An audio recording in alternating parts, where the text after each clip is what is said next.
وَقُلْ لِعِبَادِي يَقُولُوا الَّتِي هِيَ أَحْسَنُ إِنَّ الشَّيْطَانَ يَنزَغُ بَيْنَهُمْ إِنَّ الشَّيْطَانَ كَانَ لِلْإِنسَانِ عَدُوًّا مُبِينًا رَبُّكُمْ أَعْلَمُ بِكُمْ إِن يَشَأْ يَرْحَمْكُمْ أَوْ إِن يَشَأْ يُعَذِّبْكُمْ وَمَا أَرْسَلْنَاكَ عَلَيْهِمْ وَكِيلًا وَرَبُّكَ أَعْلَمُ بِمَنْ فِي السَّمَاوَاتِ وَالْأَرْضِ وَلَقَدْ فَضَّلْنَا بَعْضَ النَّبِيِّينَ عَلَى بَعْضٍ وَآتَيْنَا دَاوُودَ زَبُورًا قُلِ ادْعُوا الَّذِينَ زَعَمْتُم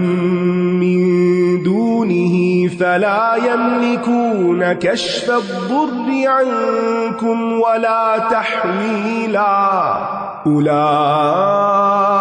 الَّذِينَ يَدْعُونَ يَبْتَغُونَ إِلَى رَبِّهِمُ الْوَسِيلَةَ أَيُّهُمْ أَقْرَبُ وَيَرْجُونَ رَحْمَتَهُ وَيَخَافُونَ عَذَابَهُ إِنَّ عَذَابَ رَبِّكَ كَانَ مَحْذُورًا وَإِن مِّن قَرْيَةٍ إِلَّا نَحْنُ مُهْلِكُوهَا قَبْلَ يَوْمِ الْقِيَامَةِ أَوْ مُعَذِّبُوهَا عَذَابًا شَدِيدًا كَانَ ذَلِكَ فِي الْكِتَابِ مَسْطُورًا وَمَا مَنَعَنَا أَن نُّرْسِلَ بِالْآيَاتِ إِلَّا أَن كَذَّبَ بِهَا الْأَوَّلُونَ وَآتَيْنَا ثَمُودَ النَّاقَةَ مُبْصِرَةً فَظَلَمُوا بِهَا وَمَا نُرْسِلُ بِالْآيَاتِ إِلَّا تَخْوِيفًا وَإِذْ قُلْنَا لَكَ إِنَّ رَبَّكَ أَحَاطَ بِالنَّاسِ وَمَا جَعَلْنَا الرُّؤْيَا الَّتِي أَرَيْنَاكَ إِلَّا فِتْنَةً لِلنَّاسِ وَالشَّجَرَةَ الملعونة في القرآن وَنُخَوِّفُهُمْ فَمَا يَزِيدُهُمْ إِلَّا طُغْيَانًا كَبِيرًا۔ اور میرے بندوں سے کہہ دیجئے کہ وہ ایسی بات کہا کریں جو سب سے اچھی ہو، بے شک شیطان ان کے درمیان فساد ڈلواتا ہے، در حقیقت شیطان انسان کا کھلا دشمن ہے۔ یہاں اللہ سبحانہ تعالیٰ اپنے بندوں پر مہربانی کرتے ہوئے انہیں بات کرنے کا طریقہ بھی بتا رہے ہیں کہ کیسی باتیں کیا کرو، وہ جو سب سے اچھی ہو، احسن ہو۔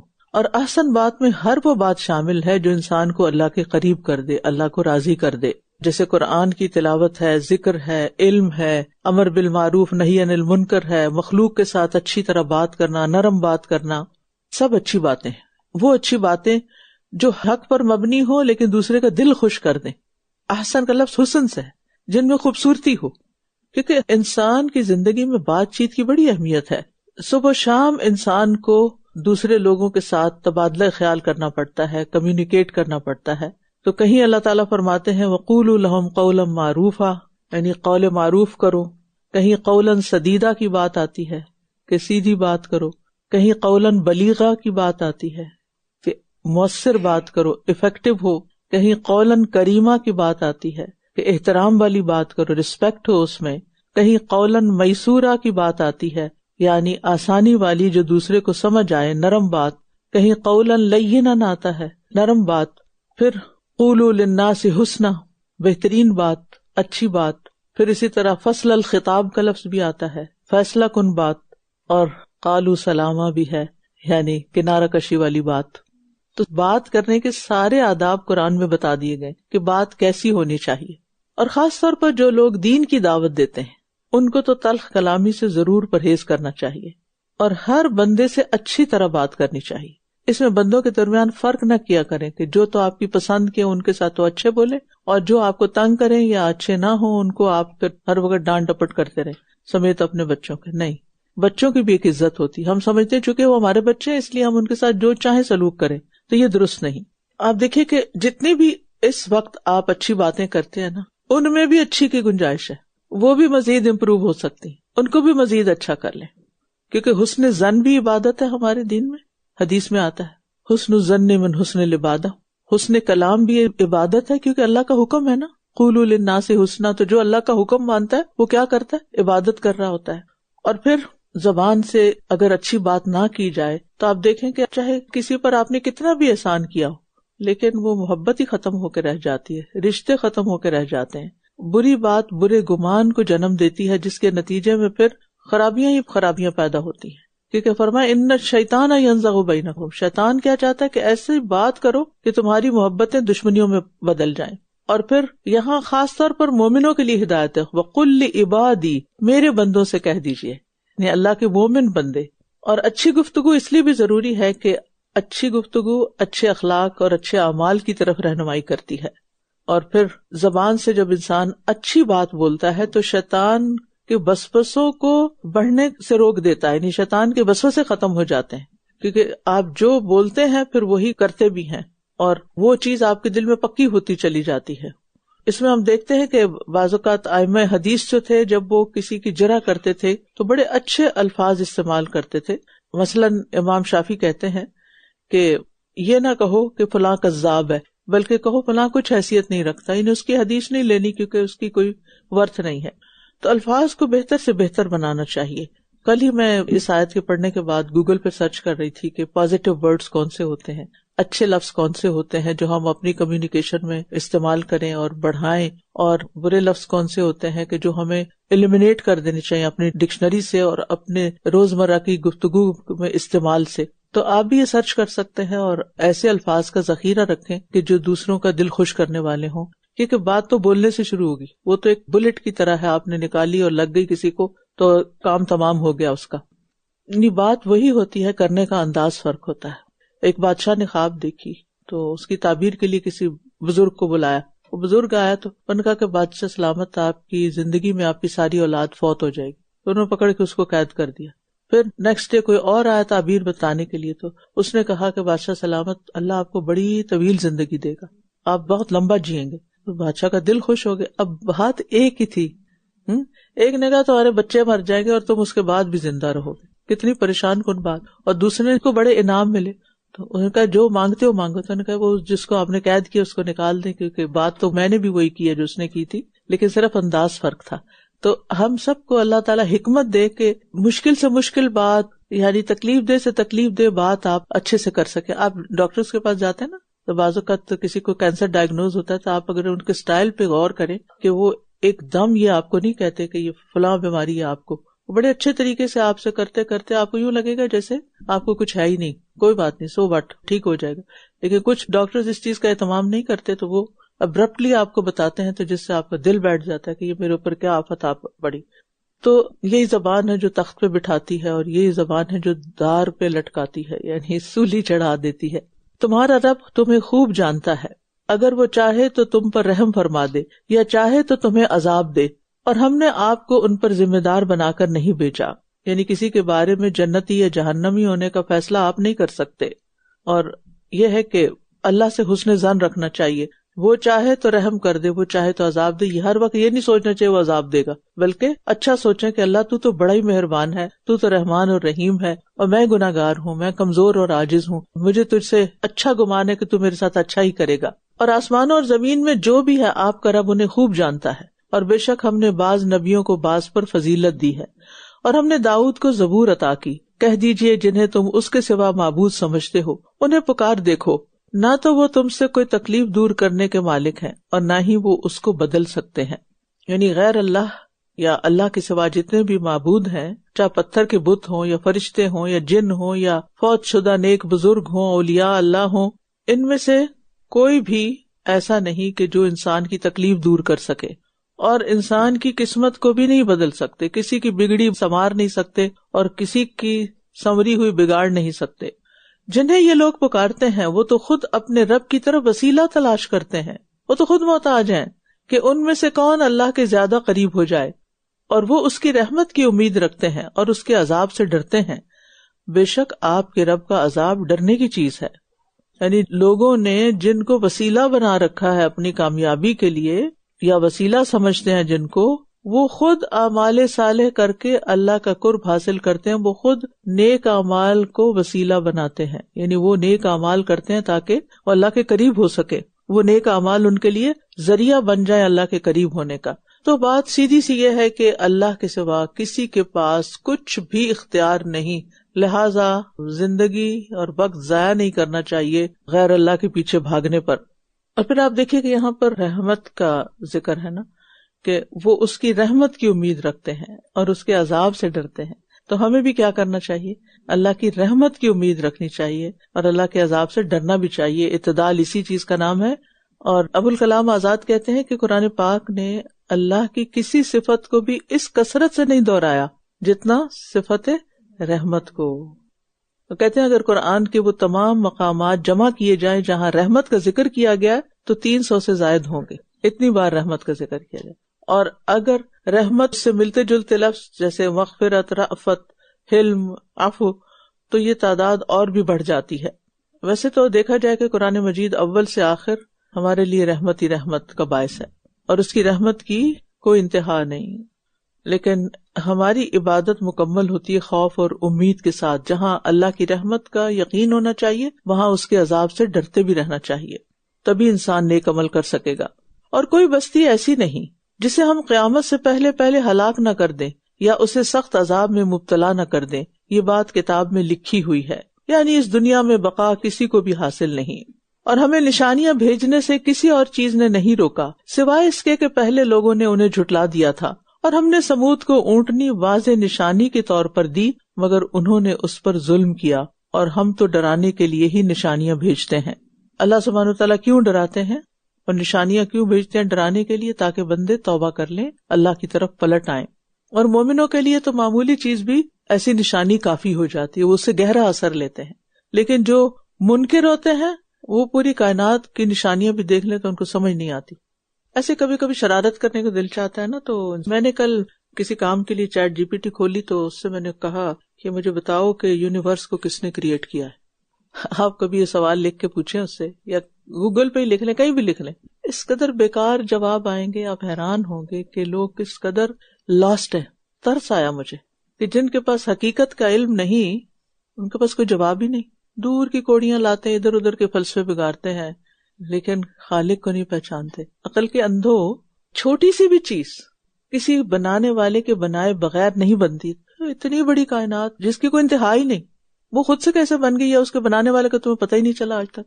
اور یاد کیجئے جب ہم نے آپ سے کہا تھا کہ آپ کے رب نے لوگوں کو گھیر رکھا ہے، اور جو منظر ہم نے آپ کو دکھایا تھا اور وہ درخت جس پر قرآن میں لعنت کی گئی ہے، ان سب کو لوگوں کے لیے آزمائش کا ذریعہ بنا دیا اور ہم انہیں ڈراتے رہتے ہیں، اور یہ ڈرانا انہیں ایک بڑی سرکشی میں مزید بڑھا دیتا ہے.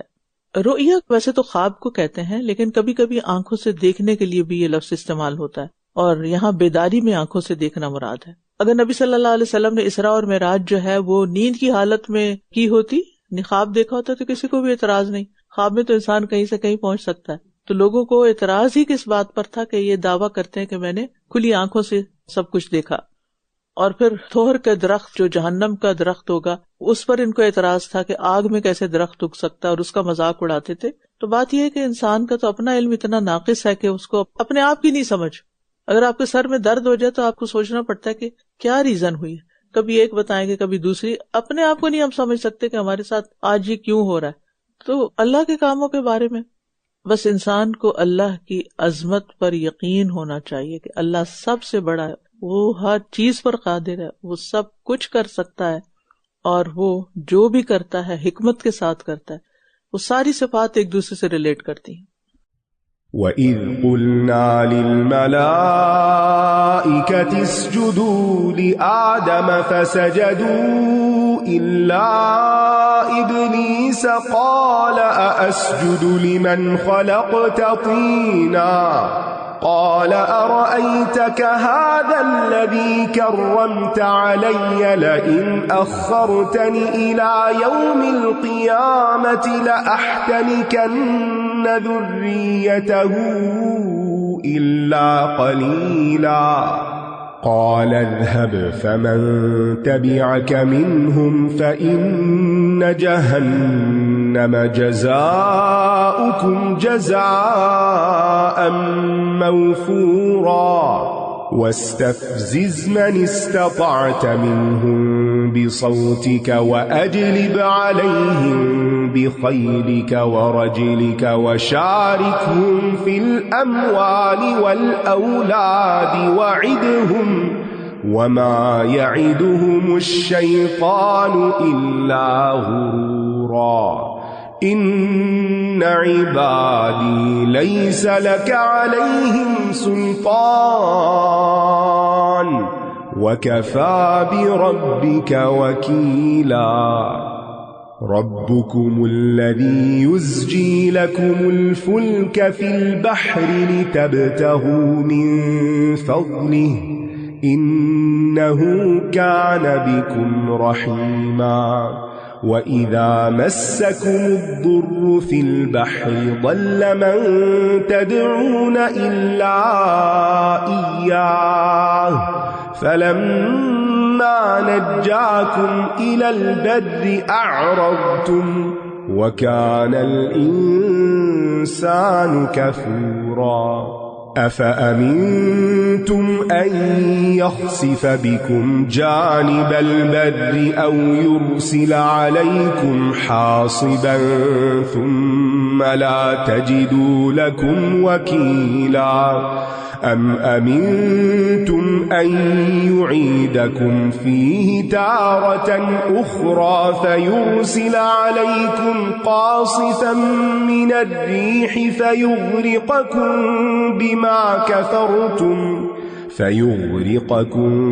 بما كفرتم ثم لا تجدوا لكم علينا به تبيعا وَلَقَدْ كَرَّمْنَا بَنِي آدَمَ وَحَمَلْنَاهُمْ فِي الْبَرِّ وَالْبَحْرِ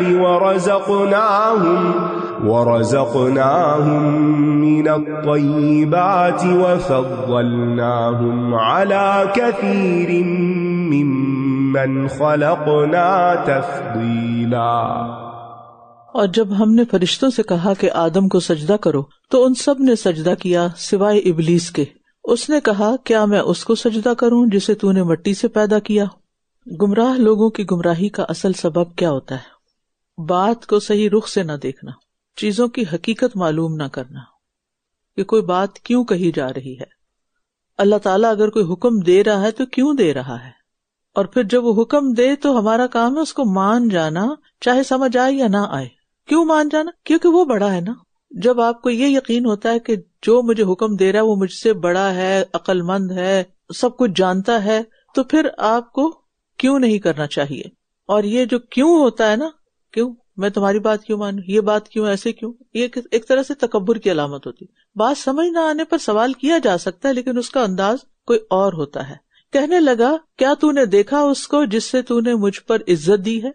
یقیناً اگر تو نے مجھے قیامت کے دن تک مہلت دے دی تو میں اس کی اولاد کو ضرور قابو کر لوں گا سوائے چند ایک کے۔ یہ اس کا عدم اعتراف تھا کہ دوسروں کو کم سمجھ کے، اپنے آپ کو بڑا سمجھ کے پھر اس پہ ڈٹ جانا اور پھر آگے کا سوچنا کہ اب میں نے اس پہ قائم کیسے رہنا۔ ایک بندہ جب ضد پہ آ جاتا ہے نا تو بعض اوقات اس کو سمجھ آ بھی جاتی کہ وہ غلط ہے، لیکن چونکہ ضد کا شکار ہو گیا تو پھر وہ اس کو نبھانے کے لیے غلطی پہ غلطی کرتا چلا جاتا ہے۔ تو اس نے کیا کہا کہ میں بنی آدم کو اپنی مرضی پہ چلاؤں گا، اور یہ اتنی ڈرانے والی بات ہے کہ میں اس کی اولاد کو ضرور قابو کر لوں گا سوائے چند ایک، الا قلیلا۔ اس سے صاف پتہ چلتا ہے کہ شیطان صرف ہمیں نہیں، ہماری اولاد کے بھی پیچھے ہے، چھوٹے چھوٹے بچوں کے بھی پیچھے ہے۔ اور یہ جو بات ہے نا کہ احتن کرنا، احتناق کہتے ہیں گھوڑے کے منہ میں لگام ڈالنا تاکہ اسے اپنی مرضی کے مطابق چلا سکے، جب چاہے بریک لگا لیں، جب چاہیں اس کو چھوڑ دیں، بھگائیں۔ تو شیطان ہمارے بچوں کے ساتھ اسی طرح کی حرکت کرتا ہے کہ ان کو ایسی لگام ڈالتا ہے کہ اپنی مرضی کے تابع کر لیتا، اور پھر وہ ہماری ایک نہیں سنتے۔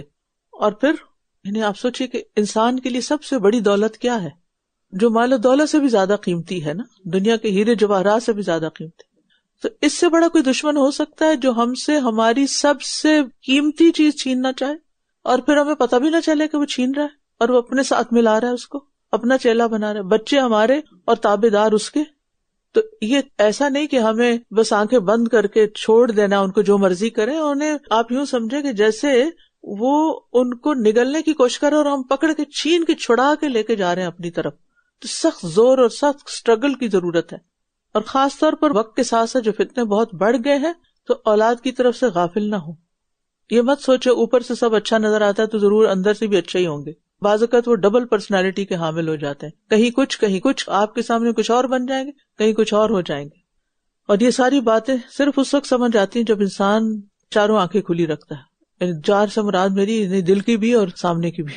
فرمایا جا پھر ان میں سے جو کوئی تیری پیروی کرے گا تو بے شک تم سب کا بدلہ جہنم ہے جو پورا پورا بدلہ ہے. اور ان میں سے جس پر تیرا بس چلتا ہے اسے اپنی آواز سے بہکا لے، اور ان پر اپنے سوار اور اپنے پیادے پیدل چڑھا لا، اور مال اور اولاد میں ان کا شریک ہو جا، اور ان سے وعدے کر. اور شیطان تو ان سے محض دھوکے پر مبنی وعدے کرتا ہے. یعنی شیطان ایسا لگ رہا ہے جیسے کوئی ڈاکو ہوتا ہے نا، اور وہ پوری ٹیم لے کر آتا ہے اور ایک دم حملہ آور ہوتا ہے اور جو ہاتھ پڑے لوٹ کے لے جاتا ہے. اور اس میں ہر طرح کی ٹیم ہوتی ہے، کوئی سوار ہے اور کوئی پیدل ہے. اور پھر آپ دیکھیں کہ شیطان آج تک یہی کر رہا ہے. اللہ نے بتا دیا کہ وہ اس طرح حملہ آور ہوتا ہے، تو ہم نے کبھی سوچا ہی نہیں کہ ایسے ایسے حملے کرتا ہے وہ. اور پھر یہ کہ کبھی خود نہیں بھی ہوتا تو ٹیمز بھیجتا ہے، اپنے چیلے اور اپنے جو کارندے ہیں ان کو بھیجتا ہے، اور وہ سارا دن فساد پھیلاتے ہیں اور واپس آ کے اس کو رپورٹ بھی کرتے ہیں. اور یہاں شیطان کی آواز کی بات کی گئی ہے. علماء کہتے ہیں کہ اس سے مراد ہر قسم کا گالی گلوچ، لڑائی جھگڑا، گانا بجانا، موسیقی، مزامیر، طرب و نشاط کی محفلیں، سبھی کچھ آتا ہے، کیونکہ یہ انسان کو اللہ کی یاد سے غافل بنا دیتی ہیں اور اس کی فطرت پر پردہ ڈال دیتی ہیں. نبی صلی اللہ علیہ وسلم نے اپنی اولاد کو شیطان سے بچانے کے لیے دعا بھی بتائی ہے کہ جب کوئی مرد اپنی بیوی کے پاس جانے کا ارادہ کرے تو یہ دعا پڑھ لے، تو اگر اس دن کوئی بچہ اللہ تعالیٰ کی طرف سے اس کو ٹھہر جائے گا تو ہرگز شیطان اسے کوئی نقصان نہیں دے سکے گا. اور وہ ہے بسم اللہ اللہم جنبنا الشیطان و جنب الشیطان ما رزقتنا. جہاں تک شیطان کی آواز کا تعلق ہے تو کچھ چیزیں تو علماء نے بیان کی، لیکن اگر دیکھا جائے تو عمومی طور پر ہر نافرمانی والی آواز شیطان کی آواز ہے کہ جو اللہ کی نافرمانی کی طرف بلائے. اور ہر وہ سوار اور پیادہ جو اللہ کی نافرمانی کر رہا ہے وہ ابلیس کا لشکر ہے. تو اس لیے شیطان کی رفاقت سے اور شیطان کی چالوں سے بچنا چاہیے. اور یہ جو آخر میں بات کی گئی نا وما یعدہم الشیطان الا غرورا، تو شیطان کے وعدے دھوکے پر مبنی ہیں. یعنی اس کا وار یہ ہوتا ہے کہ سب سے پہلے وسوسے ڈالتا ہے نا، دل میں خیال ڈالتا ہے، اور پھر انسان کا ضمیر اگر جاگتا ہو تو اس کا مقابلہ کرتا ہے، پھر وہ اس کا کاؤنٹر کرتا ہے، کوئی توڑ اور کرتا ہے، پھر انسان کو تو کہتا ہے نا کہ کشمکش اندر چل رہی ہے، یہ کروں کہ نہ کروں، تو پھر وہ اس کو دھوکے میں رکھتا ہے کہ نہیں تم کر لو، وہ فلاں تمہارے کام آ جائے گا، وہ مدد کر دے گا، ایسا ہو جائے گا، اور اس طرح اس سے غلط کام کروا لیتا ہے. فرمایا بے شک میرے بندے ان پر تیرا کوئی زور نہیں، کیونکہ وہ اپنے تھنکنگ میں بڑے کلیئر ہوتے ہیں، یہ غلط کام ہے، یہ تو کرنا ہی نہیں نا، اس کی طرف تو جانا ہی نہیں. اور کافی ہے آپ کا رب کارساز. تو گویا جس کا دل اللہ کے ساتھ جڑا ہوا ہوگا شیطان کی قوت اس کا کچھ نہیں بگاڑ سکے گی. ایسے لوگوں کا اعتماد اللہ پر ہوتا ہے، ان کا کارساز اللہ ہوتا ہے، اور اللہ کا ذکر ہی انسان کو شیطان سے بچانے کا مضبوط قلعہ ہوتا ہے. شیطان وسوسے ضرور ڈالتا ہے، چیزوں کو خوشنما بنا کے دکھاتا ہے، لیکن اس کا بندوں پر زور نہیں ہوتا، اور خاص طور پر اللہ کے بندوں پر. ان عبادی لیس لک علیہم سلطان، اس کا زور صرف انہی پہ چلتا ہے جو اس کی بات مانتے ہیں. یاد رکھیے کہ عبادت میں کمی، عبادی کو بچایا گیا نا، تو جو عبادی وہی ہیں جو عبادت کرتے ہیں. تو عبادت کی کمی شیطان کے تسلط کی وجہ بنتی ہے. صبح شام حفاظت کے اذکار کی کمی، اور اسی طرح مختلف مواقع پر جیسے کھانا کھاتے ہوئے آپ اللہ کا نام نہیں لیتے تو کیا ہوتا ہے، شیطان اس کھانے میں شریک ہو جاتا ہے. گھر میں داخل ہوتے ہوئے اللہ کا نام نہیں لیتے، اس میں شریک ہو جاتا ہے. ذکر ایک محفوظ قلعہ ہوتا ہے جس میں انسان داخل ہو جائے تو شیطان وہاں نہیں آ سکتا. تمہارا رب تو وہ ہے جو تمہارے لیے سمندر میں کشتیوں کو چلاتا ہے تاکہ تم اس کا کچھ فضل تلاش کرو، بے شک وہ تم پر بڑا مہربان ہے. یعنی کشتیوں میں غور کر کے رب کی قدرت کو یاد کریں. اگر آپ کسی ایسے علاقے میں جائیں جیسے مالدیپ ہے تو وہاں اتنے چھوٹے چھوٹے جزیرے ہیں کہ جیسے آپ کو یہاں سے اوکویل جانا ہو تو آپ گاڑی پہ نہیں جا سکتے، آپ کو کشتی پہ جانا پڑے گا. اسی طرح اور بھی جگہ ہے دنیا میں کہ جہاں پر لوگ بہت فریکوینٹلی پانی کے اوپر ٹریول کرتے ہیں. تو یہ کشتیوں کا پانی پہ چلنا اللہ کی قدرت کی بہت بڑی نشانی ہے، جس کے ذریعے انسان اللہ کی معرفت حاصل کر سکتا ہے. اور فرمایا تاکہ تم اس کا کچھ فضل تلاش کرو، یعنی کشتی صرف گھومنے پھرنے کے لیے نہیں، کسی کام میں لاؤ اس کو.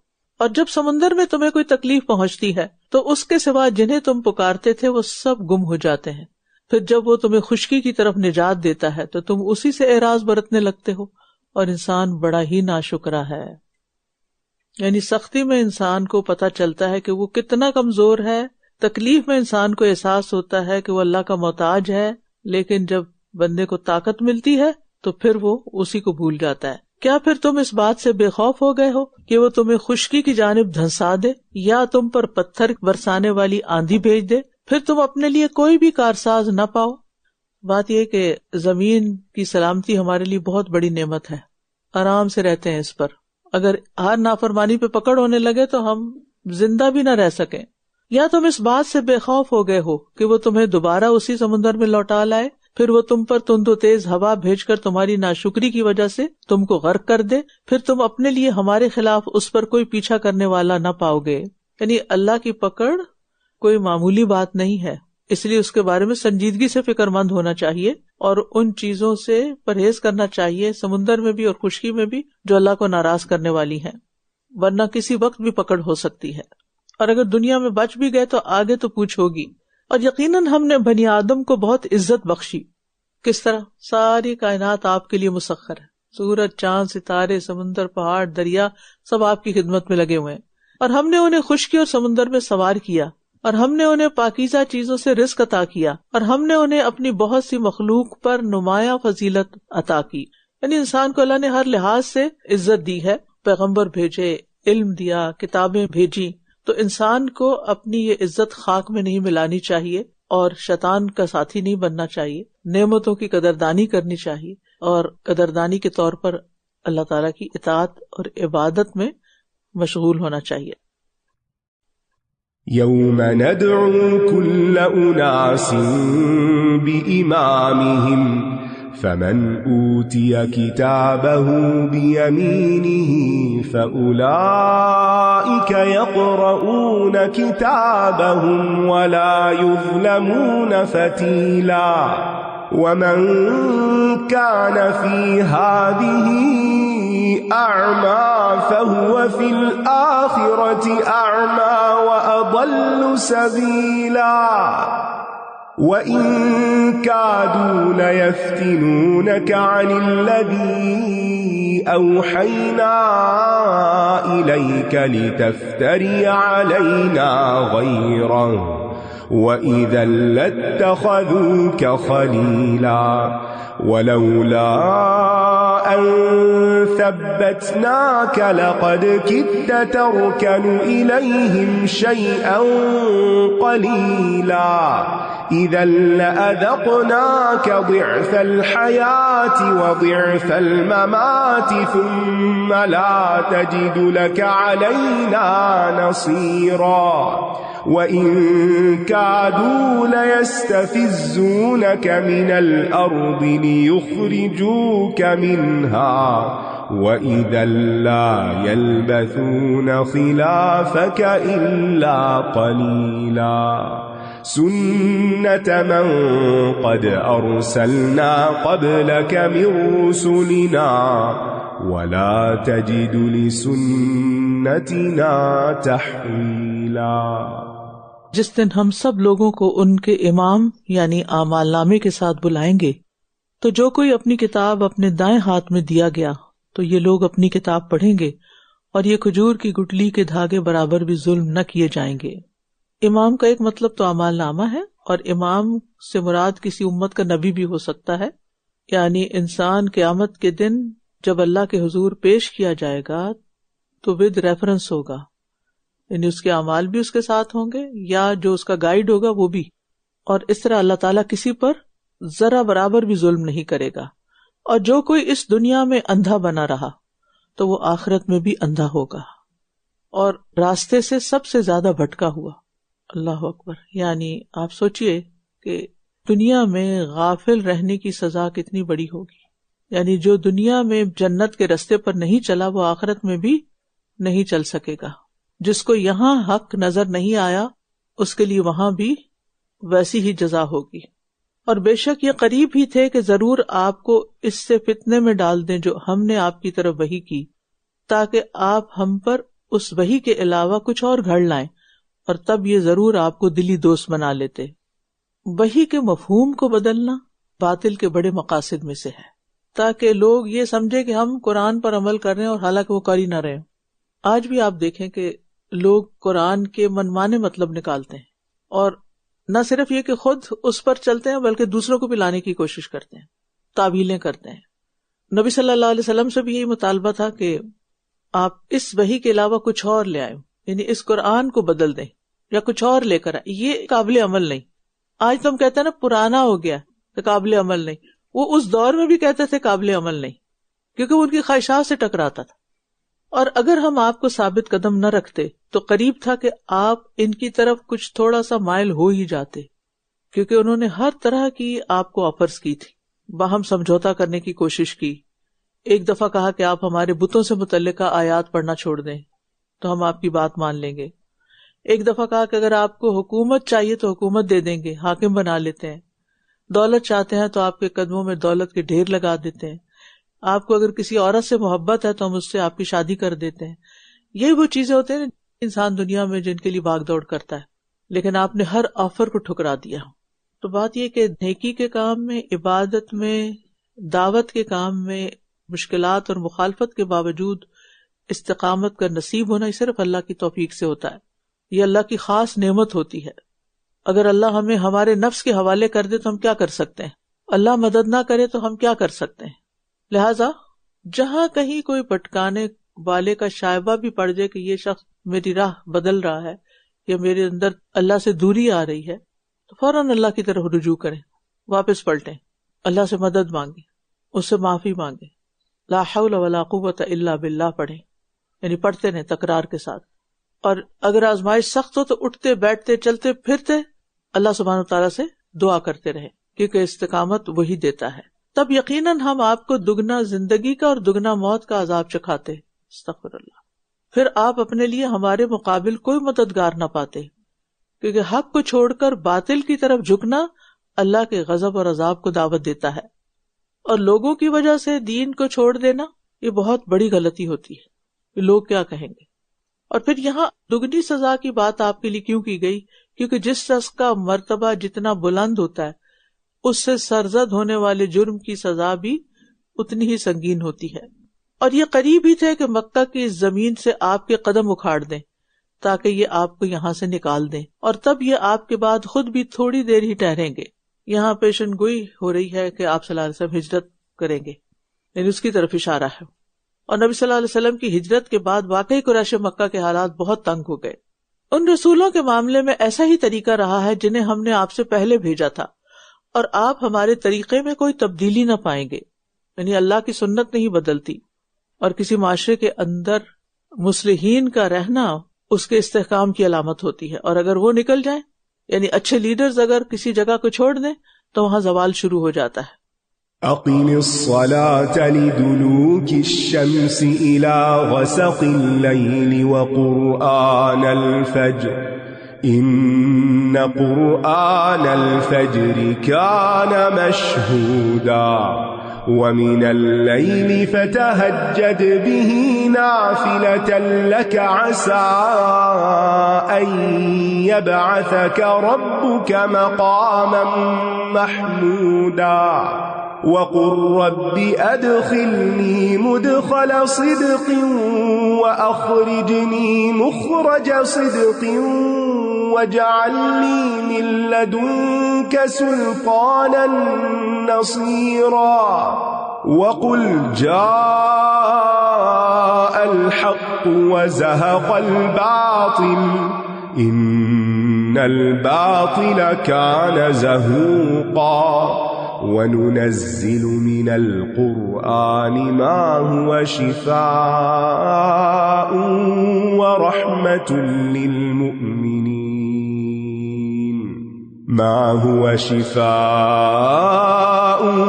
ورحمة للمؤمنين ولا يزيد الظالمين إلا خسارا وإذا أنعمنا على الإنسان أعرض ونأى بجانبه وإذا مسه الشر كان يئوسا قل كل يعمل على شاكلته فربكم أعلم بمن هو أهدى سبيلا۔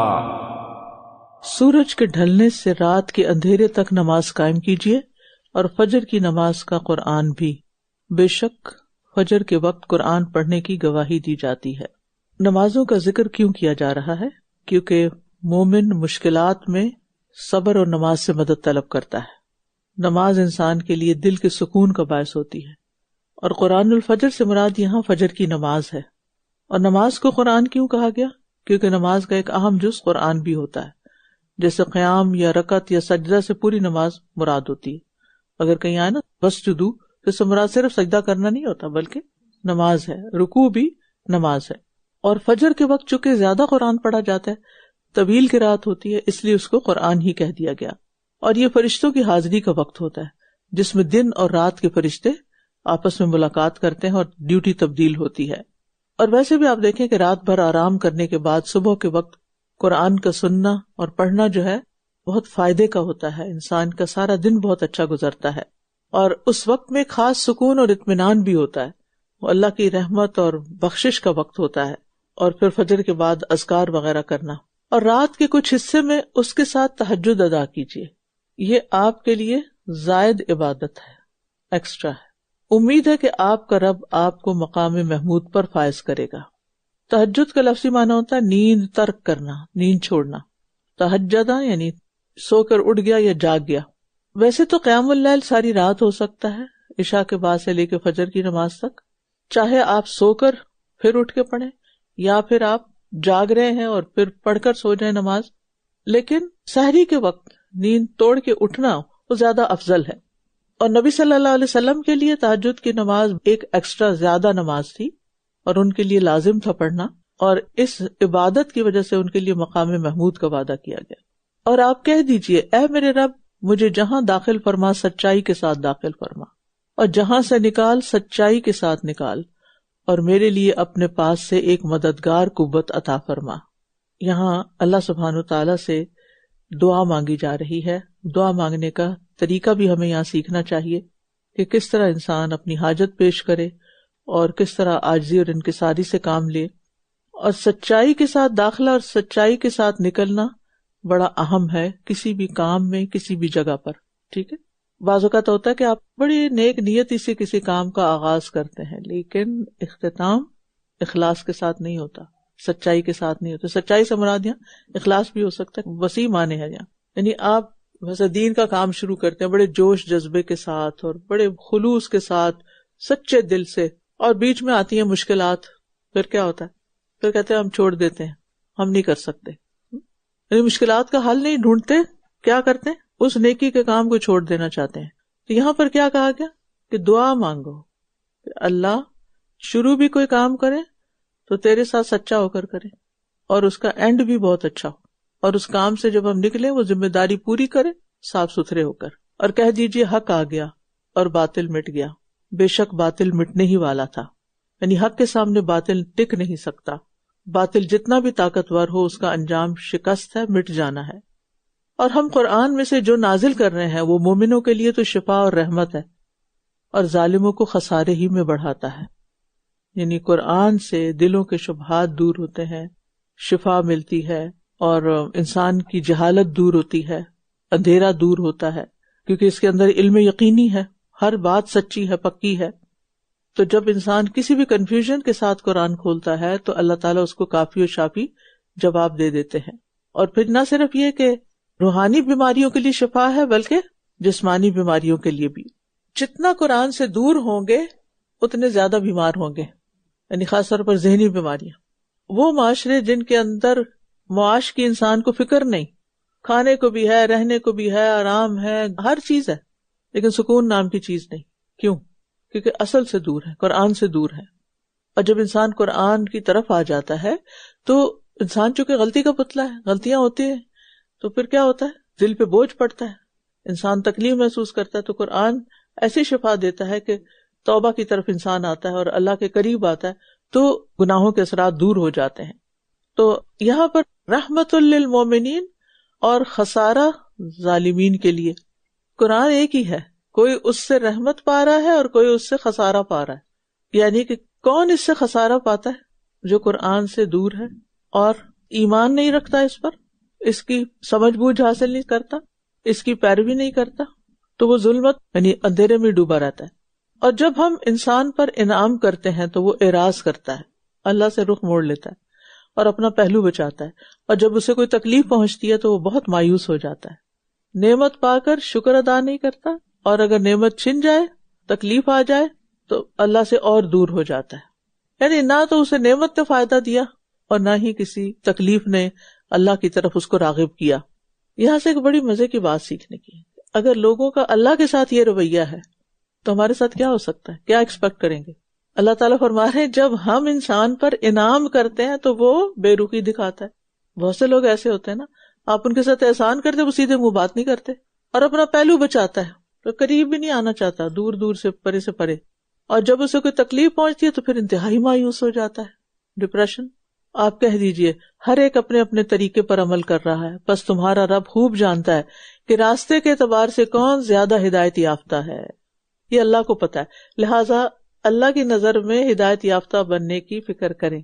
ٹھیک ہے سر جی، بچوں کو صبح شام کے اذکار جب یاد کروا رہی تھی تو میں نے ان سے شیطان کے بارے میں پوچھا نا، تو مجھے یہ جان کے بڑی حیرانی ہوئی کہ بہت سارے بچے ایسے ہوتے ہیں کہ پیرنٹس ان کو شیطان کے بارے میں اتنا بتاتے بھی نہیں ہیں اور نہ ان کو یہ بتاتے ہیں کہ وہ تمہارا دشمن ہے. اسپیشلی جب میں نے یہ بتایا کہ شیطان کے لشکر ہوتے ہیں اور وہ ہمیں ان جگہوں سے دیکھ رہے ہوتے ہیں جہاں سے ہم انہیں نہیں دیکھ سکتے، تو بچوں کو اس بات کا یقین بھی نہیں آیا. تو جب بچوں کو پتہ ہی نہیں ہوگا کہ ان کا اصل اینیمی ہے کون، تو وہ اس سے بچیں گے کیسے؟ اور یہ سب باتیں قرآن میں ہیں، اس کا مطلب ہے کہ قرآن پر بھی پورا ایمان نہیں. وَيَسْأَلُونَكَ عَنِ الرُّوحِ قُلِ الرُّوحُ مِنْ أَمْرِ رَبِّي وَمَا أُوتِيتُم مِّنَ الْعِلْمِ إِلَّا قَلِيلًا وَلَئِن شِئْنَا لَنَذْهَبَنَّ بِالَّذِي أَوْحَيْنَا إِلَيْكَ ثُمَّ لَا تَجِدُ لَكَ بِهِ عَلَيْنَا وَكِيلًا إِلَّا رَحْمَةً مِّن رَّبِّكَ إِنَّ فَضْلَهُ كَانَ عَلَيْكَ كَبِيرًا. قُلْ لَئِنِ اجْتَمَعَتِ الْإِنسُ وَالْجِنُّ عَلَىٰ أَن يَأْتُوا بِمِثْلِ هَٰذَا الْقُرْآنِ لَا يَأْتُونَ بِمِثْلِهِ وَلَوْ كَانَ بَعْضُهُمْ لِبَعْضٍ ظَهِيرًا. وَلَقَدْ صَرَّفْنَا لِلنَّاسِ فِي هَٰذَا الْقُرْآنِ مِن كُلِّ مَثَلٍ فَأَبَىٰ أَكْثَرُ النَّاسِ إِلَّا كُفُورًا. وَقَالُوا لَن نُّؤْمِنَ لَكَ حَتَّىٰ تَفْجُرَ لَنَا مِنَ الْأَرْضِ يَنبُوعًا أَوْ تَكُونَ لَكَ جَنَّةٌ مِّن نَّخِيلٍ وَعِنَبٍ فَتُفَجِّرَ الْأَنْهَارَ خِلَالَهَا تَفْجِيرًا أَوْ تُسْقِطَ السَّمَاءَ كَمَا زَعَمْتَ عَلَيْنَا كِسَفًا أَوْ تَأْتِيَ بِاللَّهِ وَالْمَلَائِكَةِ قَبِيلًا أَوْ يَكُونَ لَكَ بَيْتٌ مِّن زُخْرُفٍ أَوْ تَرْقَىٰ فِي السَّمَاءِ وَلَن نُّؤْمِنَ لِرُقِيِّكَ حَتَّىٰ تُنَزِّلَ عَلَيْنَا كِتَابًا نَّقْرَؤُهُ قُلْ سُبْحَانَ رَبِّي هَلْ كُنتُ إِلَّا بَشَرًا رَّسُولًا. اور یہ لوگ آپ سے روح کے بارے میں سوال کرتے ہیں، آپ کہہ دیجئے روح میرے رب کے حکم سے ہے اور تمہیں بہت تھوڑا علم دیا گیا ہے. روح کے بارے میں بس اتنی بات بتا دی گئی جتنی انسان کی ضرورت تھی. آج آپ دیکھیں کہ انسان نے اتنی چیزیں ایجاد کر لی ہیں، اتنی چیزیں ایکسپلور کر لی ہیں، مختلف قسم کی چیزیں، ان کے فائدے اور نقصان ڈھونڈ لیے ہیں، لیکن وہ خود اپنے جسم کے اندر اپنی روح کے بارے میں کچھ نہیں بتا سکتا. اگر کچھ کہا بھی گیا ہے سارا وہم و گمان پر مبنی ہے، مختلف رائے ہیں، خیال ہیں، حقیقت نہیں ہے. اور انسان کا اس دنیا میں جتنا بھی علم زیادہ ہو جائے، وہ مریخ پہ بھی پہنچ جائے، تو بھی وہ علم محدود ہے. وما اوتیتم من العلم الا قلیلا، نہ صرف یہ کہ روح کے بارے میں بلکہ ہر چیز کے بارے میں بہت تھوڑا تم جانتے ہو. یعنی انسان کا علم ناقص ہے اور اللہ کا علم کامل ہے. اور پھر کوئی بھی شخص کسی فیلڈ کا کتنا بھی ماہر کیوں نہ ہو، ایکسپرٹ کیوں نہ ہو، پھر بھی وہ دوسرے کے علم کا محتاج رہے گا، دوسرے کی مدد کا محتاج رہتا ہے. سلیمان علیہ السلام کی مثال قرآن میں آپ کے سامنے ہے. کیا نہیں جانتے تھے، لیکن ایک ہدہد نے آ کے وہ بتایا جو وہ نہیں جانتے تھے. موسیٰ علیہ السلام کتنے بڑے عالم تھے، لیکن خضر علیہ السلام نے وہ بتایا جو وہ نہیں جانتے تھے. تو بہرحال انسان کا علم نہایت قلیل ہے. ہم دنیا میں جتنی مرضی ڈگریاں لے لیں، ہمیں اس بات کو مان لینا چاہیے کہ بڑے سے بڑا عالم ہو کر بھی میری لمیٹیشنز ہیں، میرا علم بہت تھوڑا ہے. اور اس زوم میں کبھی مبتلا نہ ہو کہ میں بہت بڑی عالمہ ہوں اور میں سب کچھ جانتی ہوں. آئی نو کوئی چیز نہیں ہے، اللہ نوز دا بیسٹ. ٹھیک ہے، یعنی اگر انسان ایک بات کے 1000 مطلب بھی نکال لینا تب بھی وہ کم ہے. اس دنیا میں یعنی سمندر کے مقابلے میں سب انسانوں کو جو دیا گیا وہ ایک قطرے کے برابر ہے، پر اس قطرے میں سے ہمیں کیا ملا ہے. یہ چیز انسان کو علم کا غرور اور تکبر نہیں ہونے دیتی اگر یہ حقیقت یاد رکھے انسان. اور اگر ہم چاہیں تو جو وحی ہم نے آپ کی طرف بھیجی ہے ہم اسے ضرور واپس لے لیں، وڈرا کر لیں، پھر آپ اس کے لیے ہمارے مقابلے پر کوئی مددگار نہ پائیں گے. یہاں اللہ کی ایک عظیم قدرت بیان کی جا رہی ہے کہ جو کچھ آپ کی طرف وحی کیا گیا ہے، جو آپ کے سینے میں ہے، یہ اللہ کی توفیق سے ہے. اور آپ کے بعد کسی بھی امتی، صحابی، نیک انسان کے پاس جو کچھ ہے، علم ہو یا کچھ، وہ کیا ہے؟ اللہ ہی کی توفیق سے ہے. اور جس طرح وہ دینے پہ قادر ہے ایسے ہی وہ واپس لینے پہ قادر ہے. جو چیز بھی ہمارے پاس ہے اس کے بارے میں سوچیں، یہ کسی بھی وقت واپس جا سکتی ہے. اس پر شکر ہی ادا کرتی رہوں تاکہ یہ زیادہ سے زیادہ میرے کام آئے. دیکھنے کی قوت ہے، بولنے کی ہے، جو بھی چیزیں آپ کے پاس، یو نیم اٹ، کچھ بھی، چاہے آپ کے اپنے اندر قدرت، اختیار، طاقت، ذہانت، جو بھی، یا پھر آپ کو جو کچھ ملا ہے، اینی تھنگ، سب اس کا دیا ہوا ہے. اصل رازق وہ ہے، کبھی بھی لے سکتا ہے. جب مالک وہ ہے اور وہ لے تو پھر کیا کرنا چاہیے؟ تب بھی شکر کہ اتنا عرصہ آپ نے مجھے دیا اور میں اس پہ شکر گزار ہوں.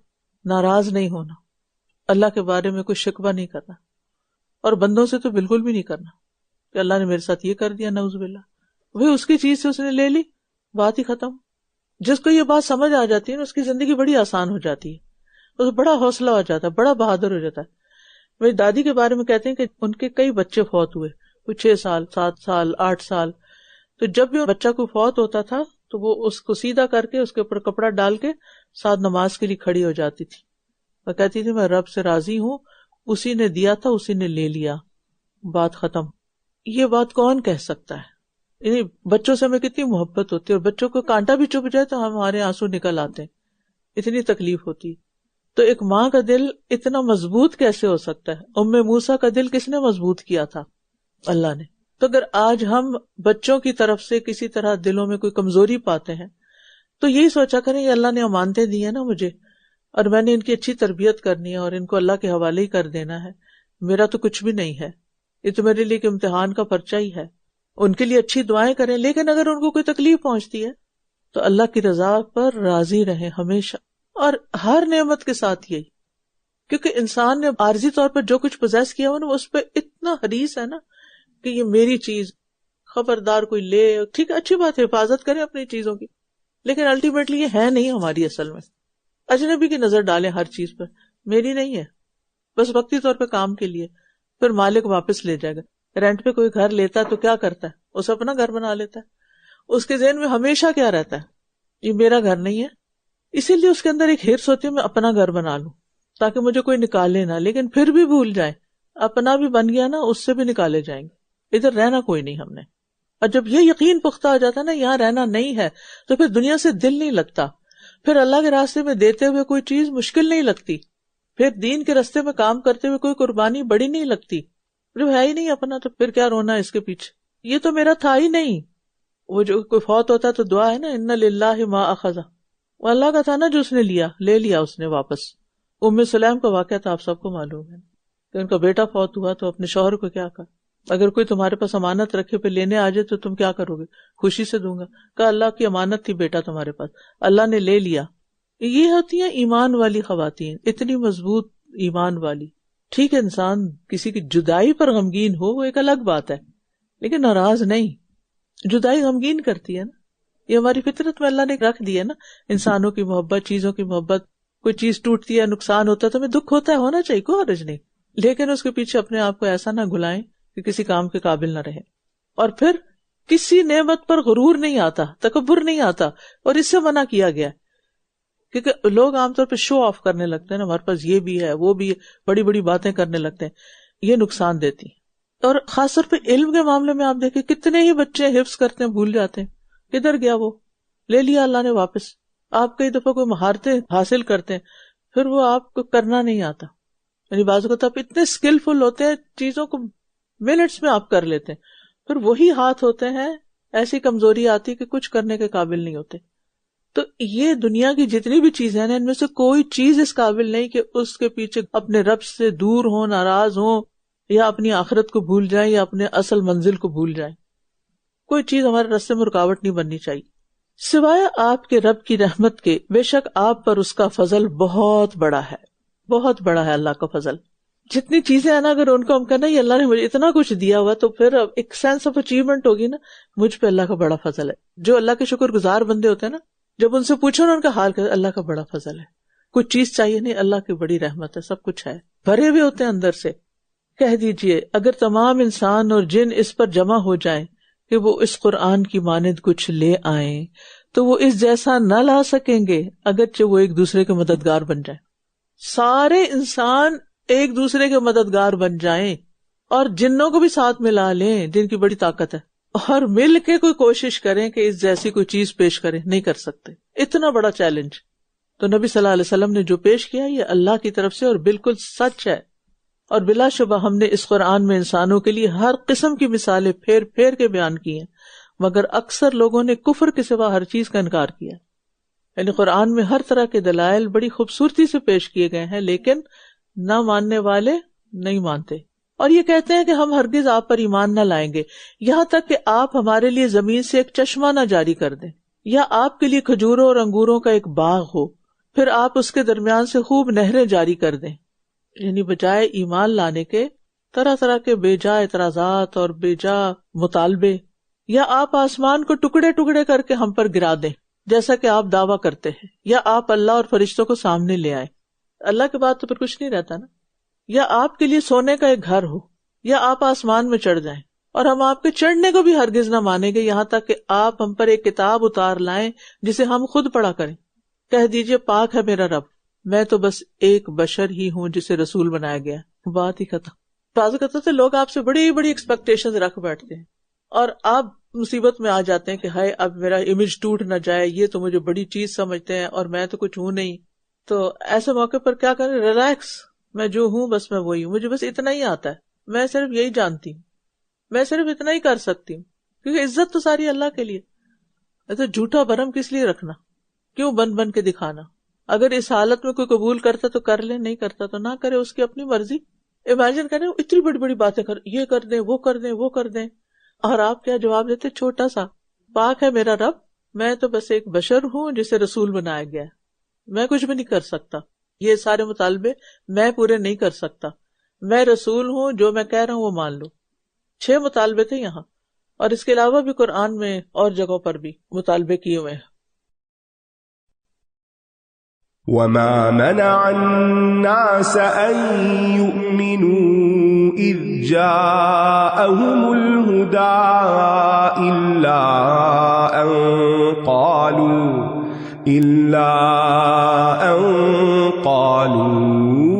أَبَعَثَ اللَّهُ بَشَرًا رَّسُولًا قل لو كان في الأرض ملائكة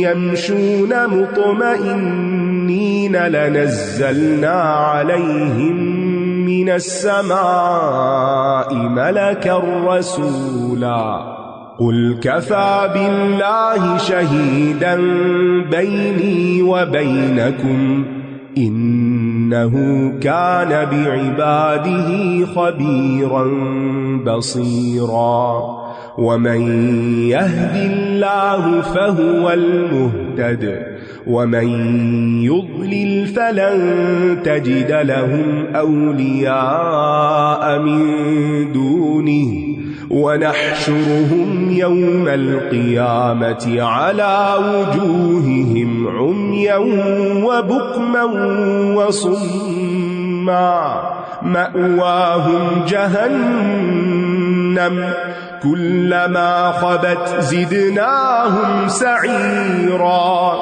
ذلك جزاؤهم بأنهم كفروا بآياتنا وقالوا أإذا كنا عظاما ورفاتا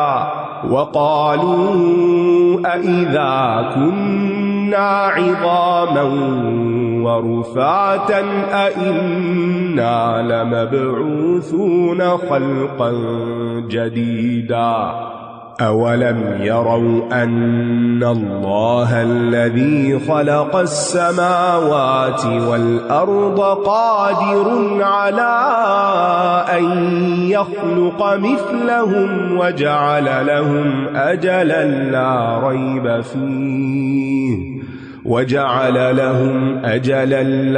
ريب فيه فأبى الظالمون إلا كفورا قل لو أنتم تملكون خزائن رحمة ربي إذا لأمسكتم خشية الإنفاق وَكَانَ الْإِنسَانُ قَتُورًا۔ اور جب بھی لوگوں کے پاس ہدایت آئی تو انہیں ایمان لانے سے اسی بات نے روکا کہ وہ کہنے لگے کہ کیا اللہ نے ایک انسان کو رسول بنا کر بھیجا ہے؟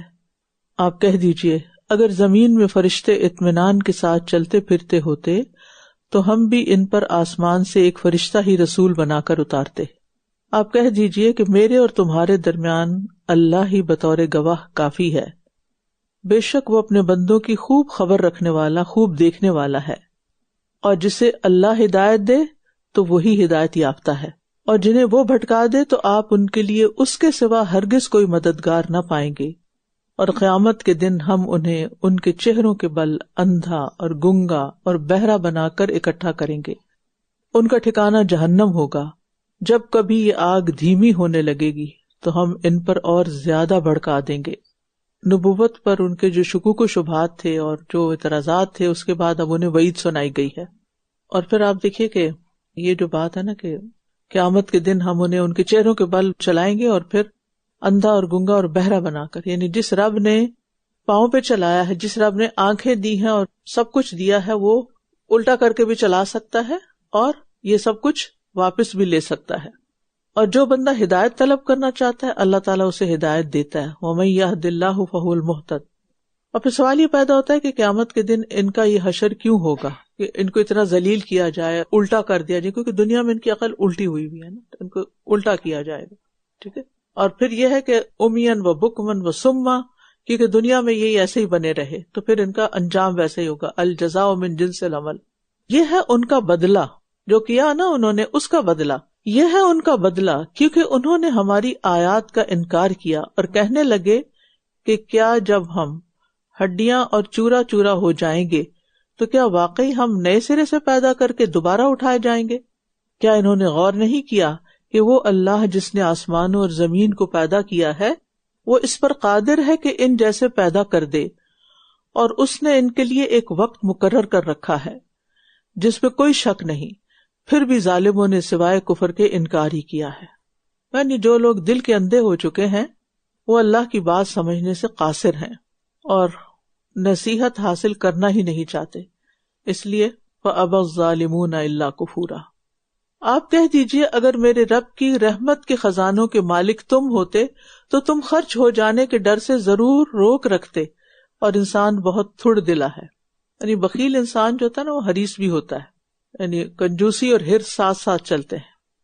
جو شخص کنجوس ہوتا ہے اس کو مال و دولت کی بڑی شدید حرص بھی ہوتی ہے، اس لیے وہ ہر جائز ناجائز طریقے سے زیادہ مال حاصل کرنے کی کوشش کرتا ہے اور اس کی حرص کبھی پوری نہیں ہوتی.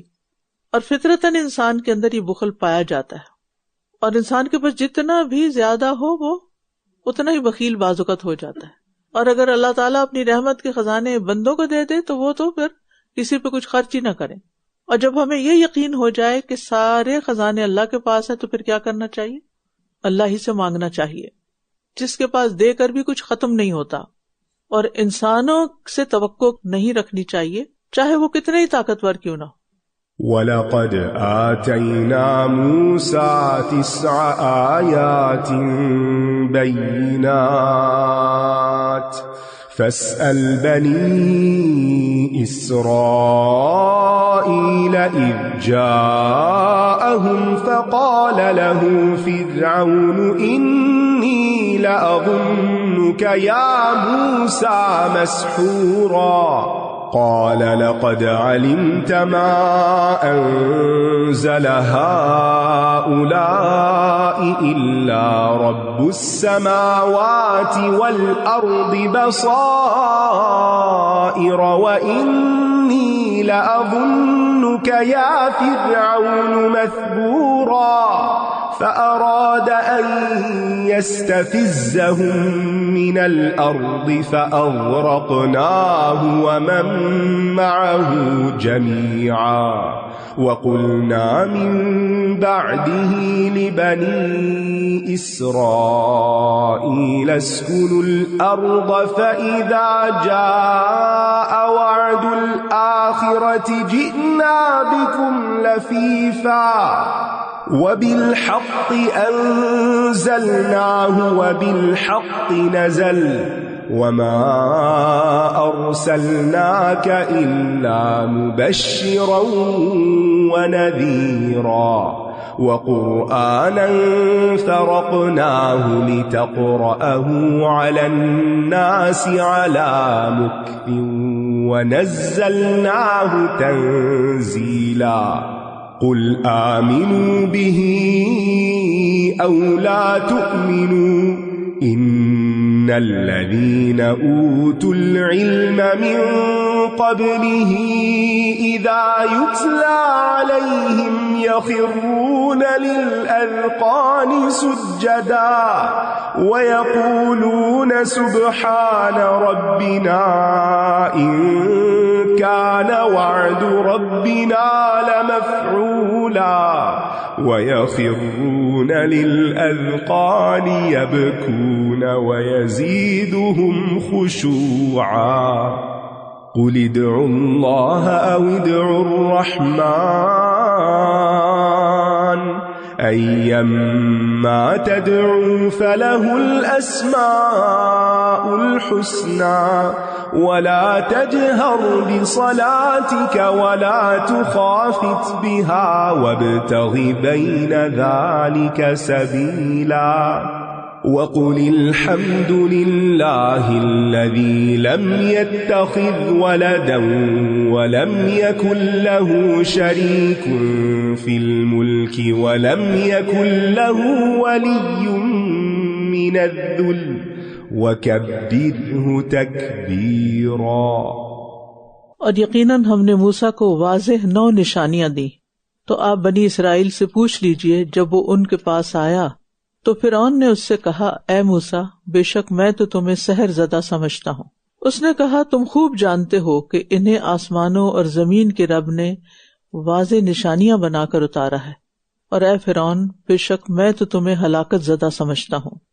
کیونکہ جو قوم اپنی اصلاح کے لیے تیار نہ ہو اور جو انسان اپنی اصلاح کے لیے تیار نہ ہو پھر بالآخر اس کا انجام ہلاکت ہی ہوتا ہے. تو اس نے ارادہ کر لیا کہ انہیں اس زمین سے اکھاڑ دے، تو ہم نے اسے اور جو اس کے ساتھ تھے سب کو غرق کر دیا. اس نے موسیٰ علیہ السلام اور بنی اسرائیل کو ختم کرنے کی سازش کی تو اللہ تعالیٰ نے اسے ختم کر دیا. بہت سے لوگ جب سازشیں کرتے ہیں تو ان کی چالاکیوں اور سازشوں کا جو وبال ہوتا ہے خود انہی پر پڑتا ہے، اسی کے پھیر میں آتے ہیں. اللہ تعالیٰ انہی پر ہی کو مصیبت نازل کر دیتا ہے اور اپنے مومن بندوں کو بچا لے جاتا ہے. اور اس کے بعد ہم نے بنی اسرائیل سے کہا کہ تم اس زمین میں رہو بسو، پھر جب آخرت کا وعدہ آئے گا تو ہم تم سب کو اکٹھا کر کے لے آئیں گے. اور ہم نے اس قرآن کو حق کے ساتھ نازل کیا ہے اور وہ حق لے کر ہی اترا ہے، اور ہم نے آپ کو خوشخبری دینے والا اور خبردار کرنے والا بنا کر بھیجا ہے. اور قرآن کو ہم نے جدا جدا کر کے نازل کیا اور ہم نے اسے تھوڑا تھوڑا کر کے نازل کیا تاکہ آپ اسے ٹھہر ٹھہر کر لوگوں پر پڑھیں. قرآن کو آہستہ آہستہ پڑھنے میں حکمت کیا ہے کہ بات پوری طرح سمجھ آ جائے. اسی لیے اس سال دورہ قرآن تیز نہیں کروایا جا رہا آپ کو. الحمدللہ اس طرح زیادہ سمجھ آتی ہے آہستہ پڑھنے سے. لِتَقْرَأَهُ عَلَى النَّاسِ عَلَى مُكْثٍ، یعنی آرام سے، تاکہ لوگ اسے غور سے پڑھیں، اس کے معنی پر غور و فکر کریں اور اس سے علم حاصل کریں. اور قرآن کی تلاوت کا ادب بھی یہی ہے کہ اسے ٹھہر کر پڑھا جائے تاکہ تدبر کیا جا سکے. غور کرنے سے ہی اصلاح کا دروازہ کھلتا ہے. اگر انسان قرآن پڑھتا جائے کچھ سمجھ نہ آئے اور غور ہی نہ کرے تو پھر اس سے سبق کیا ملے گا؟ اس کو الٹا عمل کر رہے ہوتے ہیں، جو پڑھا ہوتا ہے اس کے اپوزٹ جا رہے ہوتے ہیں. اور پھر آپ دیکھیں یہاں پر یہ جو بات کی گئی نا لِتَقْرَأَهُ عَلَى النَّاسِ، اس سے کیا پتہ چلتا ہے کہ قرآن پڑھانا چاہیے، لوگوں کو پڑھ کے سنانا چاہیے. تقرأه علی الناس، یعنی ایک ہوتا ہے سیلف اسٹڈی. بعض لوگ کہتے ہیں اس قرآن میں کیا مشکل ہے، ہم خود ریڈنگ کر سکتے ہیں، ہم خود ہی پڑھ لیں گے. قرآن خود پڑھ کے اتنا سمجھ نہیں آتا جتنا کسی سے پڑھ کے یا کسی کو پڑھا کے سمجھ آتا ہے. یعنی دنیا کے دوسرے علوم اور دوسری کتابوں سے بالکل الگ چیز ہے. اس لیے میری آپ سے یہ ریکویسٹ ہوگی کہ زندگی میں اگر کسی ایک شخص کو بھی کچھ پڑھا سکتے ہیں تو ضرور پڑھائیں. وہ آپ کے اپنے لیے فائدہ مند ہوگا. ان احسنتم احسنتم لانفسکم. آج کل تو مشکل ہی کچھ نہیں ہے. آپ کیا کر سکتے ہیں اپنے نیبرز کے ساتھ، اپنی فیملی کے ساتھ. اب تو آن لائن بھی سارے کام چل رہے ہیں. جیسے مثال کے طور پہ بیک ہوم آپ کی کزنز ہیں، بچیاں ہیں، ان سے کنیکشن کا ٹائم نہیں ملتا. تو قرآن ایک ایسا ذریعہ ہے جس سے ہم ان سے بھی کنیکٹ ہو سکتے ہیں آن لائن. ہفتے میں ایک دن ہی ایز اے فیملی جمع ہو جائیں یا انڈیویجولی ایک ایک بندے کو پکڑ لیں، لفظی ترجمہ ہی کروا دیں، ترجمہ ہی پڑھ کے ایک دوسرے کو سنا دیں ایک ایک آیت کا تھوڑا تھوڑا، جیسے میں ہلکا سا بتاتی ہوں. یا اگر خود نہیں بتانے کا ابھی کانفیڈنس آیا تو مل کے سنوا کے پھر اس کے بعد ڈسکس کر لیں. یعنی کوئی بھی طریقہ کریں لیکن دوسروں کے ساتھ مل کر پڑھیں، اس کا فائدہ زیادہ ہوتا ہے. کہہ دیجئے تم اس پر ایمان لاؤ یا نہ لاؤ، یہ تمہاری مرضی ہے، لیکن بے شک وہ لوگ جو اس سے پہلے علم دیے گئے ان پر جب یہ پڑھا جاتا ہے یعنی یہ قرآن، تو وہ ٹھوڑیوں کے بل سجدہ کرتے ہوئے گر جاتے ہیں. کیوں؟ وہ سمجھ جاتے ہیں. جیسے مشہور مثال ہے نجاشی. یس. تو قرآن سے متاثر علم اور ایمان والے ہی ہو سکتے ہیں جن کے اندر یا تو علم ہو چاہے دنیا کا ہی. تو وہ جب دیکھتے ہیں کہ قرآن یہ بات کر رہا ہے جو آج ہم نے ڈسکور کی اتنی تکلیفوں کے بعد اور قرآن نے 1400 سال پہلے بتائی، تو وہ پھر مان جاتے ہیں کہ ہاں. اور ایسے کئی لوگ مسلمان ہوئے جو علم والے تھے اور انہوں نے قرآن کی سچائی کو پایا اور اس کو قبول کر لیا. اور یا پھر ایمان ہو اندر، یقین ہو اس قرآن پر، تو پھر اثر پذیری کی بات ہی کچھ اور ہوتی ہے، پھر اور طرح ہی سمجھ آتا ہے. اور وہ کہتے ہیں پاک ہے ہمارا رب، بے شک ہمارے رب کا وعدہ ضرور پورا ہو کر رہنے والا ہے. کون سا وعدہ؟ جو بھی قرآن میں وعدے کیے گئے، مرنے کے بعد جی اٹھنے کا یا ہدایت کا. اور وہ روتے ہوئے ٹھوڑیوں کے بل گر جاتے ہیں، اور یہ قرآن انہیں خشوع میں اور بڑھا دیتا ہے. یعنی قرآن پڑھ کے خشوع بڑھتا ہے. اور یہ بھی ایک کرائیٹیرین ہے، ایک انڈیکیٹر ہے کہ آپ کا بڑھتا ہے یا گھٹتا ہے. اور خشوع میں جو چیز مدد دیتی ہے اس میں کہ سوچ سے تلاوت کرنا، یعنی صرف لفظ بکھیرتے نہیں جانا، دڑ دڑ دڑ دڑ نہیں، جیسے کہتے ہیں نا لے سے پڑھنا، معنی میں غور کرنا اور دوہرا دوہرا کے پڑھنا. نماز میں تلاوت کرنا اس کی، اور بلند آواز سے تلاوت کرنا. بڑا فرق ہوتا ہے اونچا پڑھنے میں اور دل میں پڑھنے میں. پھر ٹھہر ٹھہر کے علا مکت، پھر خوش الحانی سے پڑھنا، اور پھر اس میں آواز کو کھینچنا، ترجیح کرنا. تو جو علم والے ہیں ان پر لازم ہے کہ وہ خشوع کے مرتبے کو پہنچے ہیں. یعنی آپ اپنا ٹارگٹ رکھ لیں، نیت رکھ لیں کہ جو کچھ ہم اس وقت پڑھ رہے ہیں، سن رہے ہیں، اور اپنے اندر کا جائزہ لیتے رہیں کہ کیا اس سے خشوع میں اضافہ ہو رہا ہے کہ نہیں ہو رہا. اور پھر یہ ہے کہ علم حاصل کرنے کے باوجود، قرآن پڑھنے سننے کے باوجود اگر انسان کا دل نرم نہیں ہوا نا، دل پر کچھ اثر نہیں ہوا، دل سکون میں نہیں آیا، شفا نہیں ملی دل کو، آنکھ سے آنسو ہی نہیں آیا کبھی، تو وہ پھر اس علم کے قابل نہیں، وہ اس نعمت کے قابل نہیں. تو قرآن مجید کے ساتھ اپنا ریلیشن شپ بھی بڑھانا چاہیے، اور سٹیپ بائی سٹیپ آپ آگے بڑھیں گے. سب چیزیں اکٹھی نہیں آئیں گی. ٹھیک ہے، پہلے کام تو یہ کہ دھیان سے سننا اور دھیان سے سمجھنا شروع کریں، پھر تھوڑا ڈیپتھ میں جائیں، پھر اس کو ریلیٹ کریں، اور پھر آپ اس کے لیے دعا بھی کیا کریں کہ اللہ ہمارے فہم کو اور زیادہ کر دے، جو ہے نا اس پہ راضی نہ ہو کہ کافی ہو گیا، اور بڑھا دے. اور پھر یہ ساری چیز الٹیمیٹلی کس چیز پہ آ جائے؟ خشوع میں اضافہ. وَيَزِيدُهُمْ خُشُوعًا، یہ ہے مطلوب. یعنی ساری باقی ایکٹیویٹی ہے، یہ بھی کر لیں، یہ بھی کر لیں، یہ بھی کر لیں، اور اینڈ آف دا ڈے نتیجہ کیا نکالیں؟ خشوع میں اضافہ ہو جائے. قرآن سن کر آپ خوشی محسوس کریں، اور پھر خشوع ہو تو آنسو بہیں. رونا اسی وقت آتا ہے جب انسان کو واقعی کوئی ایسا علم ملتا ہے جو وہ اپنے فائدے کا سمجھتا ہے. آپ کہہ دیجئے اللہ کہہ کر پکارو یا رحمان کہہ کر پکارو، جس نام سے بھی تم اسے پکارو تو اسی کے ہیں اچھے اچھے نام. اور آپ اپنی نماز میں آواز نہ تو بلند کیجئے اور نہ ہی اس کو پست رکھیے، بلکہ اس کے درمیان کا راستہ اختیار کیجئے. یعنی پڑھتے ہوئے نہ تو ریاکاری ہو اور نہ ہی شرمانا ہو، نہ تو بہت اونچا پڑھا جائے اور نہ ہی وہ بالکل دل ہی دل میں کوئی لفظ بھی نہ بولے جائیں. اور آپ کہہ دیجئے سب تعریفیں اللہ ہی کے لیے ہیں، جس نے نہ کوئی اولاد بنائی اور نہ ہی بادشاہت میں کوئی اس کا شریک ہے، اور نہ ہی عاجزی کی وجہ سے کوئی اس کا مددگار ہے. اور آپ اس کی بڑائی بیان کیجئے، خوب بڑائی بیان کرنا، یعنی ہر طرح کی خوبی جس کے ذریعے اللہ کی تعریف ہو سکتی ہے وہ اللہ ہی کے لیے ہے. وقل الحمدللہ. اور اللہ کے محبوب ترین کلمات کون سے ہیں؟ سبحان اللہ والحمد للہ ولا الہ الا اللہ واللہ اکبر. حدیث میں آتا ہے نا اللہ تعالیٰ کو کلام میں سے سب سے زیادہ محبوب 4 کلمات ہیں، سبحان اللہ، الحمد للہ، لا الہ الا اللہ واللہ اکبر. اور یہاں پر کیا کہا جا رہا ہے؟ کبرہ تکبیرا، اللہ کی تکبیر بیان کریں، اللہ کی بڑائی کا اعتراف کریں، دل میں سب سے بڑھ کر اللہ کا مقام ہو، صرف زبان نہ کہنے والی ہو اللہ اکبر، بلکہ دل میں بھی یہ ہو کہ اللہ ہی بڑا ہے اور کوئی اس کے مقابل میں نہیں. اور جب ہم کسی کو بڑا مان لیتے ہیں تو پھر اس کی بات بھی مان لیتے ہیں. لہٰذا حقیقی معنوں میں آپ اللہ کی بڑائی کب بیان کریں گے؟ جب آپ اس کی اطاعت کریں گے. اللہ ہمیں توفیق عطا فرمائے. وآخر دعوانا ان الحمد للہ رب العالمین. سبحانک اللہم وبحمدک اشہد ان لا الہ الا انت استغفرک واتوب الیک. السلام علیکم ورحمۃ اللہ وبرکاتہ. الحمد للہ الذی ہدانا لہذا وما كنا لنهتدی لولا ان هدانا اللہ. الحمد للہ الذی ہدانا لہذا وما كنا لنهتدی لولا ان هدانا اللہ. الحمد للہ الذی ہدانا لہذا وما كنا لنهتدی لولا ان هدانا اللہ.